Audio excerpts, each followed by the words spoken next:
Hi everyone, this is Amy and I'm with my partner Josh. Our topic for the video today is the Atlantic. Now let's just get started. 1939 to 1944, when the war began, Britain and Germans saw each other as a threat to their overseas trade. To cut off Britain's supplies, the Germans attacked Britain's merchant fleet with the U-boat. Karl Donitz, who later on became the supreme commander of the Navy, sensed the functionality of the U-boat and was certain that with submarines using Wolfpack tactics, the German could win the overseas war, and he had proven himself right 20 years ago in a battle in October 1918. The U-boat moved slowly underwater but faster than any convoy of merchant ships on the surface. It could not be easily seen when it's underwater and especially at night. Therefore, together with the radio, the U-boat could quickly assemble into hunting packs. At this time, Britain would try to protect her essential Atlantic trade by a system of convoys escorted by warships. In order to fight against this plan, Donitz asked for 300 U-boats, but was only given 26 at the beginning of the war. Later on, when the French fell, Donitz gained better and nearer shipping routes. His sea wolves had returned. One significant man was Otto Kretschmer. He sank over 250,000 tons of British shipping during the war. When Kretschmer first joined the Wolfpack, there was a signal that a convoy was coming from America, but its position was unknown. The original plan was all the submarines to the west form a rocky line, let the Congo pass through first. However, the submarine was sighted and the convoy made contact signals. The rocky line was dissolved automatically. That was the night of 17th of October 1940. There were 34 merchantmen for small escort ships. Kretschmer led 7 U-boat attack on the surface. The convoy saw him, he didn't draw back, and the second time he succeeded. That night, 17 merchantmen, exactly half of the convoy, was sunk. But escort had not been able to damage one single U-boat. Counting from September 1939 to June 1940, Britain and her allies lost about 2,300,000 tons of merchant shipping, and later on in 6 months, with the U-boat operating from France, nearly another 2.5 million tons were lost. The U-boat also had allies in the air, the Focke-Wulf WW2 Condor. It could range 1,000 miles out to the sea to scout convoys. It could also be used to bomb shipping. Within 2 months, the Condor had already sank over 30 ships. More tragic news came to Britain. The German naval soldiers had broken the British codes. With superior hydrophone equipment, the German could probably pick up the noise of a convoy's propellers up to 80 to 100 miles. It was only after the war did the British notice that the German had already broken their codes. In order to fight back, the Royal Navy was searching for U-boats underwater using an echo-sounding device named ASDIC, a British version of sonar developed to detect submarines by their reflection of sound waves. However, with lack of training, lack of equipment, and unsuitable aircraft at the beginning of the war, it took the British nearly 2 years to find cooperation between ships and aircrafts. Noticing the continued losses, the British War Cabinet set up a new approaches command to reorganize convoy defense. It was the first time that the RAF and the Navy worked together. By March 1941, only 1/3 of the German fleet could be on patrol at one time, and only half dozen U-boats were at sea. After Churchill's meeting with Roosevelt in September 1941, the U.S. declared that she would protect all ships from any nationality passing through her shores. At the same time, one British commander developed an idea of trapping the German U-boat, as it showed in the short clip that when one ship was attacked, all escorts should be planned lines and reply at the same time. And this British commander was Frederick John Walker. The 14th of December 1941, another fight had been started. It had an exceptionally large escort of 70 ships commanded by Walker. Among them, for the first time, an auxiliary aircraft carried the Odyssey.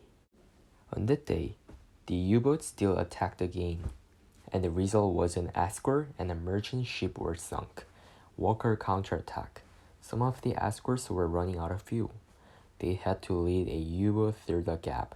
Odyssey was the next victim. Another hectic night for the convoy was lost one more ship, and in dressed another U-boat. 8 were sunk in U-boat. 5, 6, 7, or next day for the first time, a long-range Liberator appeared and attacked. December 1941, the U.S. came fully into the war that left her peacetime lights off. However, Americans did not have enough warships available for offshore escort, so there were no convoys. So German commander Donitz was happy. Second half of 1941, nearly 1.5 million tons of shipping were lost. In the first half of 1942, over 4 million tons of shipping were lost, 1,000 ships at this rate, which means Allies will lose the war. Escaping this German fleet, they thought we had to sink as many ships as possible before our Anglo-American opponent could develop an effective anti-submarine defense. Purpose of Germany's U-boat was only to sink as many ships as possible in the Atlantic. How German was scary. They destroyed 78 ships in 2 months. Here's a quote from previous US soldiers. People were running around on fire and throwing themselves straight over the side into the oil which was on fire all around. Some people were terribly burnt. When we pulled him, the skin of his body and arms came off in her hands like gloves. At the time, Germans were called as heartless killers and brave men. They needed all their courage when death charges exploded around them, sometimes for 12 hours at a stretch. Also, lots of men were dying in a submarine because if there were any problems in submarines, they couldn't do anything.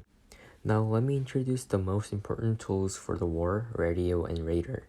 Radio and radar's function was radio had remained essential to Wolfpack operations, but new Allied direction-finding equipment could pick up German signals and drop where they came from. They were able to defend or offense themselves with these simple machines, especially defense. The Allies themselves were still behind using what was to prove the most effective count of the U-boat, aircraft with radar. Convoys could seldom be given continuous long-range air cover, thus losses were reduced and U-boat kills increased. The problem was range. Planes now flew to the convoys from North America, Iceland, United Kingdom, but there was a vast gap in mid-Atlantic which these escort planes could not reach, but the U-boat could indeed. Second half of 1942, over 3.5 million tons went down, nearly 700 ships, many of them in the Atlantic Gap. Long-range planes like the Liberator, but in 1942, the Americans needed most of these in the Pacific or Lancaster bombers.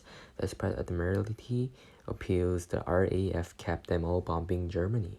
Captain of U-264 Hartwig Lux told us about how battle was scary and awful. He said, I torpedoed 2 ships, each with 2 torpedoes, and one of these ships, well, it didn't explode, but after the explosion of the torpedoes, another big explosion happened, which was really scary. May the 5th, which was the day of the last fight, the U-boats made 25 attacks in 8 hours, more ships were sunk. The U-boats stayed as a line and attacked the ships, so there were lots of casualties, over 100. As we went over the Atlantic at World War II, there were huge and many developments in many countries. However, as technology advances, the danger of weapons increases as well. Summarizing this chapter, we rediscovered how tragic the war in the Atlantic was and hope it would never happen again. And thank you for watching.